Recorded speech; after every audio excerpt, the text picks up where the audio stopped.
The whole steps and the whole program talks about surrender. And I always say, this is, people might say, oh, AAA is a cult. No, these steps have all, if you read this first part of the big book, and if you ever read like a lot of religion and philosophies in life, and Eastern, Western, it's all contained in these steps in this book. When you talk prayer and meditation, I mean, how great is that? We have the ability not only to meditate and to pray. We can pray, have faith, a little bit of faith, right? We were talking about that the last meeting. That grace of the higher power of God. And people would come in the meeting and say, look, Bob, I can't believe in a higher power, higher consciousness. And if you read on page 54 in We Agnostics, it says, we had faith all the time. We had faith in people, situations, and money, success. Okay, we have faith in food. We're making that a higher power, drugs, alcohol. So don't say we didn't have faith, but it was faith in things of the flesh, the human, the ego, the self. All of this has to do with the food, has to do with building up the self. The self wants more of this, more of that. But it always, always, always causes on the other side. It's called pleasure. Pleasure are the things of the flesh, the five senses. It talks about on page 85 being in the sixth sense. It's good to enjoy these things. Food is all about the taste, the smelling, and the hearing. But we look for pleasure in those things. That's what's called the low-hanging fruit, right? But when we get quiet and get centered, and it's in us all the time, we're all made to be conscious and higher, and bliss and happiness and joy. Today, right now, I mean, if you're depressed or upset, you're thinking about what or who, right? I always say to who are you thinking about? So this program is about getting out of the self.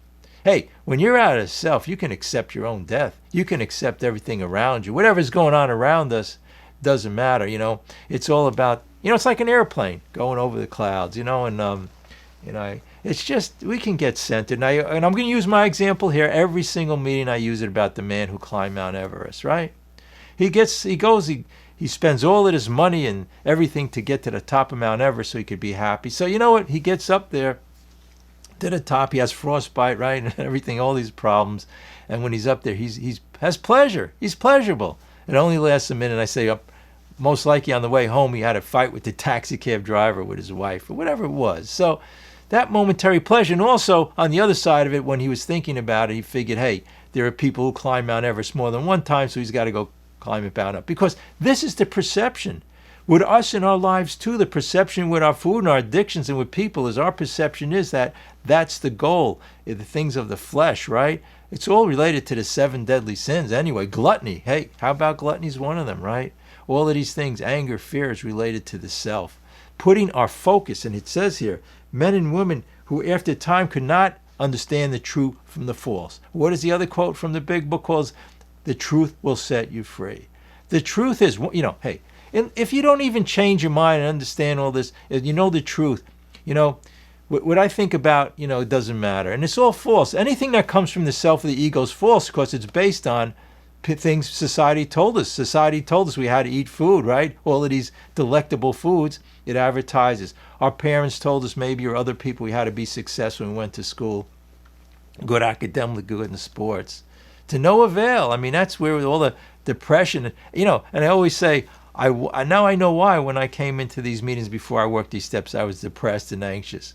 Because my belief system, right, it was so crazy. It said, step 2 said we had to be restored to sanity. It's not about all of these things outside of us. It's about the in here. In here is the joy and happiness. The thing with the Mount Everest thing, again, I went, where I actually heard the story was, I went to a meditation center, and like I say, the guy was the real deal. He had the robes. He was sitting up there and everything. This guy was the real thing. And he said, I can sit on my couch and have just as much happiness and joy.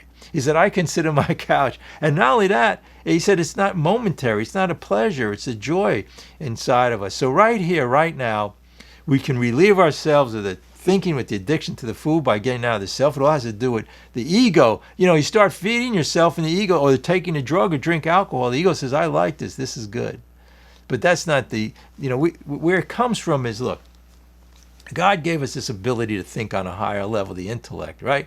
But we misuse it. It's called in our book, Self-Will Run Riot. So what we did was we made a decision that we were going to use these things, not, see, the intellect maybe to figure something out, but the ego gets involved, and it said, look, it's based on self-centered fear. We do read at times, I wasn't going to read today, I don't think we'll have time, but about the fear and the self-centeredness and all of that.